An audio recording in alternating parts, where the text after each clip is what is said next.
আসসালামু আলাইকুম রহমতুল্লাহি ওয়া বারাকাতুহু। আশা করি আল্লাহর অশেষ রহমতে সকলে অনেক ভালো আছেন। প্রিয় দর্শক, আজকের ভিডিওতে আলোচনা করতে যাচ্ছি কোন 5 প্রকার ব্যক্তির দোয়া কখনোই মহান আল্লাহ তাআলা ফিরিয়ে দেন না, তারা কারা। আজকের ভিডিওতে সেই 5 প্রকার ব্যক্তির সম্পর্কে বিস্তারিত আলোচনা করব। ভিডিওটি খুবই গুরুত্বপূর্ণ হতে যাচ্ছে, তাই স্কিপ না করে সম্পূর্ণ ভিডিওটি দেখতে থাকুন। আজকের ভিডিওটি শুরু করার পূর্বে আসুন সকলের জন্য একটু দোয়া প্রার্থনা করে নেই, যারা কমেন্টে দোয়ার কথা বলেছিলেন। হে আল্লাহ, আমাদের সকলকে তুমি সুস্থতা দান করো এবং সকলের মনের সৎ ইচ্ছাগুলো তুমি পূরণ করে দাও এবং সকলকে তুমি সঠিক পথে চলার তৌফিক দান করো। ইয়া রহমান ইয়া রাহিম, আপনি তো গাফফার, আপনি তো দয়াময়, আপনি তো মহান। আপনি সকলকে সঠিক জ্ঞান ও বুঝ দান করুন।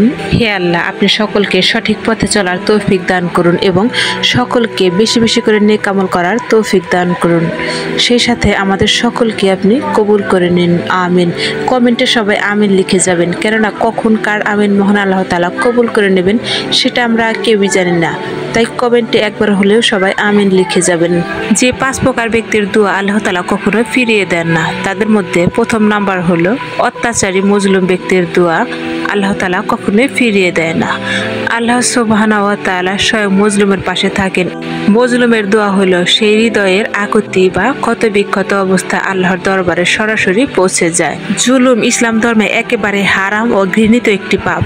যখন একজন মজলুম ব্যক্তি দোয়া করে তখন মজলুম ব্যক্তির দোয়া ও আল্লাহর মধ্যে কোনো পর্দা থাকে না, কেননা জুলুমকে আল্লাহ তাআলা অপছন্দ করেন, তাই জুলুমকে হারাম বলে ঘোষণা করেছেন।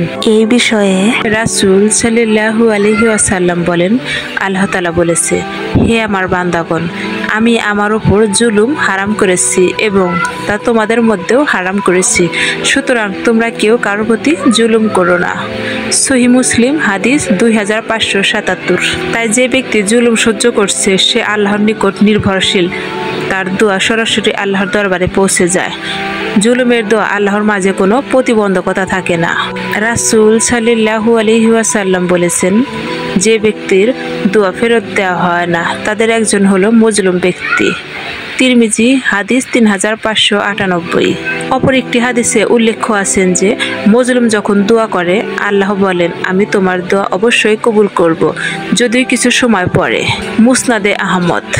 মজলুমের অন্তরের আহ্বান অশ্রুসিক্ত কান্না, নির্ভজাল, যেখানে কোনো লোক দেখে না, অহংকার, রিয়া নেই, তাই সেটি সবচেয়ে পবিত্র দোয়ার একটি রূপ। মজলুম কষ্টের চূড়ান্ত সীমায় পৌঁছে যায়। মজলুমের শিকার ব্যক্তি নিঃস্ব, অসহায়, কাঁদছে নিরুপায় হয়ে। ঠিক তখনই তার হৃদয় থেকে যে দোয়া বের হয়।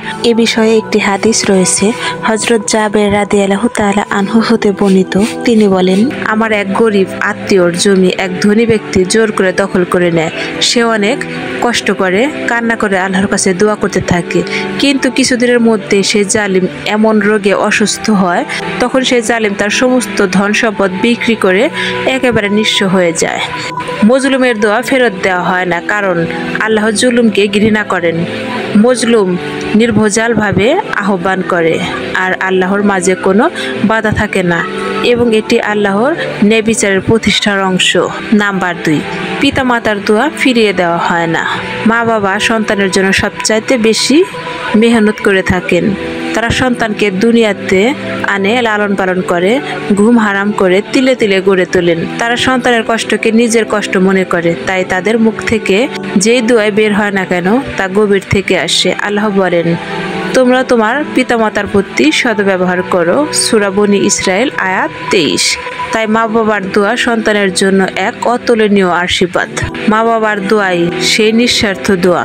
মা বাবা যখন সন্তানকে দোয়া করে সেটা হয় একেবারে নিঃস্বার্থ ভালোবাসা থেকে। তারা কোনো বিনিময় চায় না, চায় শুধু সন্তানের মঙ্গল। হাদিসে রয়েছে, 3 ব্যক্তির দোয়া ফেরত দেওয়া হয় না, তাদের মধ্যে একজন পিতামাতা তাদের সন্তানের জন্য যখন দোয়া করেন।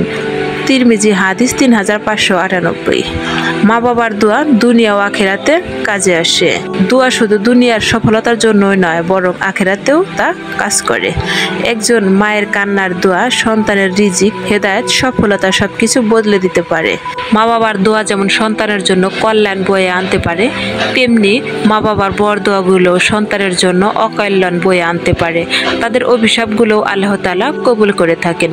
মা বাবার অভিশাপ কবুল হয়, যেমন যেমন দোয়া কবুল হয় তেমনি অভিশাপ ও বদদোয়াও কবুল হয়। রাসূল সাল্লাল্লাহু আলাইহি ওয়াসাল্লাম বলেন, তোমরা তোমাদের মা বাবাকে কষ্ট দিও না, কারণ তাদের অভিশাপ লাগবে, সর্বনাশ হয়ে যাবে। সহিহ মুসলিম। তাই সন্তানকে সতর্ক থাকতে হয় যেন কখনো মা বাবা কষ্ট না পায়। মা বাবা হলো সন্তানের জন্য সবচাইতে বড় গার্ডিয়ান। তাদের দোয়া সন্তানকে বিপদ থেকে রক্ষা করে, রোগবালাই, জাদুটোনা, হিংসা সবকিছু থেকে আল্লাহর হেফাজতে রাখে। মা বাবার দোয়া ফেরত দেওয়া যায় না, কারণ তারা নিঃস্বার্থ কষ্ট সহ্য করে ভালোবাসে। তাদের দোয়া আসে হৃদয়ের গভীরতা থেকে। আর ইসলামে মা বাবাকে জান্নাতের দরজা বলে গণ্য করা হয়েছে। নাম্বার 3, রোজাদার ব্যক্তির দোয়া ফিরিয়ে দেওয়া হয় না। এ বিষয়ে হাদিসে এসেছে, রাসূল সাল্লাল্লাহু আলাইহি ওয়াসাল্লাম বলেছেন, যখন কোনো রোজাদার ব্যক্তি ইফতারি সামনে নিয়ে ইফতারের সময় দুহাত তুলে আল্লাহ তাআলার কাছে দোয়া করে, তখন ওই দোয়া আল্লাহ তাআলা ফিরিয়ে দেন না।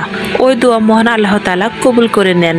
একজন রোজাদার শুধু মহান আল্লাহ তাআলার জন্যই নিজের চাহিদাকে ত্যাগ করেন। সারাদিন পানাহার, খাওয়া দাওয়া, ইচ্ছা কামনা সবকিছু থেকে নিজেকে সংযত রাখে শুধুমাত্র আল্লাহ তাআলা সন্তুষ্টর জন্য।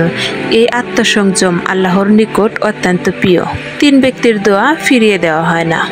হাদিসে এসেছে 3 ব্যক্তির দোয়া ফিরিয়ে দেওয়া হয় না। তাদের একজন হলো রোজাদার ইফতারের সময় দোয়া করা। তিরমিজি হাদিস 3598। রোজা আত্মাকে পবিত্র করে তোলে। রোজার মাধ্যমে মানুষ তার ভেতরের গুনাহ, কুপ্রবৃত্তি, অহংকার সবকিছু দমন করে। এই বিশুদ্ধ আত্মা যখন আল্লাহর কাছে কিছু চায় তখন তা গ্রহণযোগ্য হয়ে যায়। আল্লাহ বলেন, হে ঈমানদারগণ, রোজা তোমাদের উপর ফরজ করা হয়েছে যাতে তোমরা তাকওয়াবান হতে পারো। সূরা বাকারা আয়াত 183। তাকওয়া, আল্লাহভীতি একজন মানুষকে আল্লাহর অধিক নিকটবর্তী করে। রোজাদারের ইফতারের সময় থাকে দোয়ার বিশেষ মুহূর্ত। রাসূল সাল্লাল্লাহু আলাইহি ওয়াসাল্লাম বলেছেন, রোজাদারের জন্য 2টি আনন্দের সময় রয়েছে, একটি ইফতারের সময় আর একটি আল্লাহর সাথে সাক্ষাৎ। সহিহ বুখারী আয়াত 1805। ইফতারের আগে যে দোয়া করা হয় তা অনেক বেশি কবুলযোগ্য, কারণ তখন সে দিনের পর দিন নিজের নফসকে সংযত রেখেছে। রোজাদার বিশেষ মর্যাদার অধিকারী। হাদিসে আছে, রোজার জন্য জান্নাতে একটি দরজা রয়েছে যার নাম রাইয়ান। আর সেই দরজা দিয়ে শুধু রোজাদার ব্যক্তিরাই জান্নাতে প্রবেশ করতে পারবে। সহিহ বুখারী হাদিস 1896। যার মর্যাদা এত উচ্চ, তার দোয়া অবশ্যই আল্লাহর নিকট মূল্যবান। রোজা হলো একমাত্র ইবাদত যেটি শুধু আল্লাহর জন্য। রাসূল সাল্লাল্লাহু আলাইহি ওয়াসাল্লাম বলেন, রোজা আল্লাহর জন্য এবং তিনি তার প্রতিদান দেবেন। সহিহ বুখারী হাদিস 1894। রোজাদারের প্রতিটি কাজ স্বয়ং আল্লাহ তাআলা নিজে দেখেন, তাই তার প্রতিদান। রোজাদার ব্যক্তির প্রতিটি কাজ আল্লাহ তাআলা নিজে দেখেন, তাই তার দোয়া ফেরানো হয় না।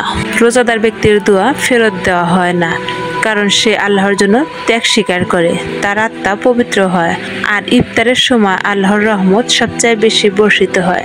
নাম্বার 4, মুসলিম ভাইয়ের জন্য পেছনে অদৃশ্যভাবে দোয়া করা ব্যক্তি। হাদিসে এসেছে, যখন একজন মুসলিম তার ভাইয়ের জন্য পেছনে দোয়া করে তখন পেছন থেকে এক ফেরেশতা বলে, তোমার জন্য তা কবুল হোক। সহিহ মুসলিম হাদিস 2732। নিঃস্বার্থ দোয়া অন্যের জন্য করলে ফেরেশতা তোমার জন্য একই দোয়া করবেন, এতে দোয়া দ্বিগুণ প্রভাব ফেলে। নাম্বার 5, হযরত উমর রাদিয়াল্লাহু তাআলা আনহু হতে বর্ণিত, মুসলমান সেনা মুজাহিদ রণক্ষেত্রে থাকাকালে তাদের দোয়া ফিরিয়ে দেওয়া হয় না।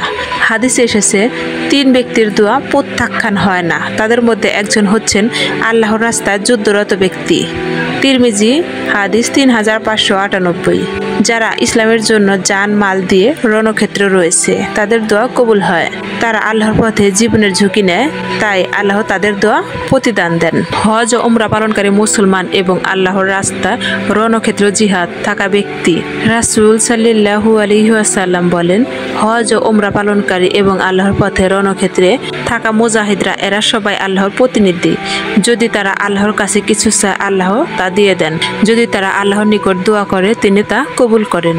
ইবনে মাজাহ হাদিস 2893। হজ ও উমরা পালনকারী আল্লাহর মেহমান। হজ ও উমরা পালনকারীকে হাদিসে বলা হয়েছে আল্লাহর মেহমান। যেভাবে অতিথির খেদমত করা হয় ঠিক সেভাবে আল্লাহ হজ ও উমরা পালনকারীর দোয়া ইবাদত কবুল করে থাকেন। কোনো ব্যক্তি হজে গিয়ে গিয়ে কাঁদতে কাঁদতে দোয়া করলে আল্লাহ তার দোয়া ফেরান না, কারণ তিনি মেহমান। রণক্ষেত্রে থাকা মুসলিম মুজাহিদ আল্লাহর পথের ফৌজি, যারা আল্লাহর পথে জীবনের ঝুঁকি নিয়ে জিহাদে অংশ নেয়, তারা ইসলামের প্রতিরক্ষা বাহিনী। তাদের দোয়া আল্লাহ ফেরত দেন না, কারণ তারা জানমাল দিয়ে আল্লাহর পথে লড়ছে। হাদিস এসেছে 3 জন ব্যক্তির দোয়া ফেরত দেওয়া হয় না, তাদের মধ্যে একজন হলেন আল্লাহর রাস্তার রণক্ষেত্রে থাকা ব্যক্তি। তিরমিজি হাদিস 3598। হজ ও উমরা পালনকারী এবং আল্লাহর পথে যুদ্ধরত মুজাহিদ উভয়ই ইসলামের সম্মানিত শ্রেণী। তারা হলো মহান আল্লাহ তাআলার বিশেষ প্রতিনিধি, তাই তাদের দোয়া ফিরিয়ে দেওয়া হয় না। তারা নিজের আরাম ও জীবন ত্যাগ করে আল্লাহর সন্তুষ্টির জন্য কাজ করে। আল্লাহ তাদের দোয়া শোনেন, কবুল করেন এবং তাদেরকে সাহায্য করেন। প্রিয় দর্শক, আজকের ভিডিওটি যদি ভালো লেগে থাকে তাহলে লাইক, কমেন্ট এবং শেয়ার করতে ভুলবেন না। আর আজকের ভিডিওটি এ পর্যন্তই, দেখা হবে আবারও কোনো নতুন ভিডিও নিয়ে। সে পর্যন্ত সকলে ভালো থাকুন, সুস্থ থাকুন। আল্লাহ হাফেজ।